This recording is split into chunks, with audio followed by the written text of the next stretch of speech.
ইরানকে লক্ষ্য করে যুক্তরাষ্ট্র ও ইসরায়েলের সামরিক হামলা। কিন্তু এই যুদ্ধে সবচেয়ে বেশি ক্ষতিগ্রস্ত কারা, শত্রু নাকি মিত্র? বিশ্বের মোট এলএনজি রপ্তানির 1/5, অপরিশোধিত তেল ও সার রপ্তানির 1/3, হিলিয়ামের 2/5 এবং সালফারের প্রায় অর্ধেক প্রবাহিত হতো হরমুজ প্রণালী দিয়ে। কিন্তু যুদ্ধের ফলে এই পথ কার্যত বন্ধ।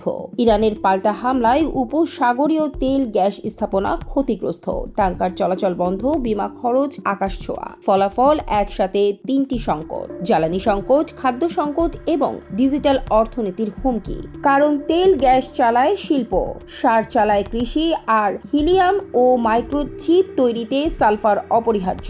হরমুজ দিয়ে যাওয়া তেলের 80% ও এলএনজির 90%ই যায় এশিয়ায়। ফলে চীন, জাপান, দক্ষিণ কোরিয়া, ভারত সবাই পড়েছে সংকটে।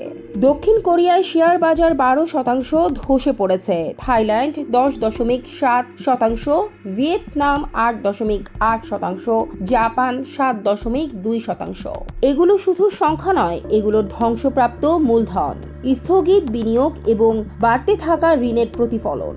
ইরানের হামলায় বিশ্বের বৃহত্তম এলএনজি কেন্দ্র রাস লাফান ক্ষতিগ্রস্ত। কাতার এনার্জি জানায় তাদের রপ্তানি সক্ষমতার 17% নষ্ট, মেরামতে লাগবে 3 থেকে 5 বছর। 2024 সালে কাতারের এলএনজির 20% গেছে চীনে, 12% ভারতে, 10% দক্ষিণ কোরিয়ায়। এই দেশগুলো এখন সীমিত সরবরাহের জন্য প্রতিযোগিতায় লিপ্ত। ইউরোপে আঘাত কিছুটা দেরিতে আসছে, কিন্তু আরো ভয়াবহ হতে পারে। বর্তমানে গ্যাস মজুদ মাত্র 28.9%, যেখানে শীতের আগে দরকার 90%। এশিয়ায় বেশি দাম দেওয়ায় ইউরোপ পড়তে যাচ্ছে ডিজেল সংকটে, যা পরিবহন, কৃষি ও নির্মাণ খাতের জন্য মারাত্মক। যুদ্ধের পর গ্যাসের দাম বেড়েছে 98%।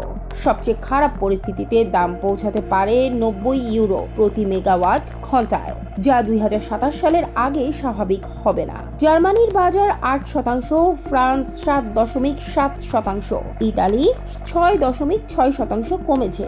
গ্রিস, ইতালি ও স্পেন রয়েছে সবচেয়ে ঝুঁকিতে। এই সংকটে যুক্তরাষ্ট্র তুলনামূলকভাবে নিরাপদ, বরং ইউরোপ ও এশিয়া এখন মার্কিন তেল গ্যাস কিনতে বাধ্য, যা মার্কিন কোম্পানিগুলোর জন্য লাভজনক। মার্কিন প্রেসিডেন্ট ডোনাল্ড ট্রাম্প স্পষ্ট ভাষায় বলেছেন, যুক্তরাষ্ট্র থেকে কিনুন, না হলে নিজেরাই লড়াই করুন। এই যুদ্ধ শুধু অর্থনীতি নয়, জোট রাজনীতিকেও নাড়িয়ে দিচ্ছে। রাশিয়া ইউক্রেন যুদ্ধ যেখানে ন্যাটোকে শক্তিশালী করেছিল, সেখানে এই সংঘাত সেই জোট ভেঙে দেওয়ার ঝুঁকি তৈরি করছে।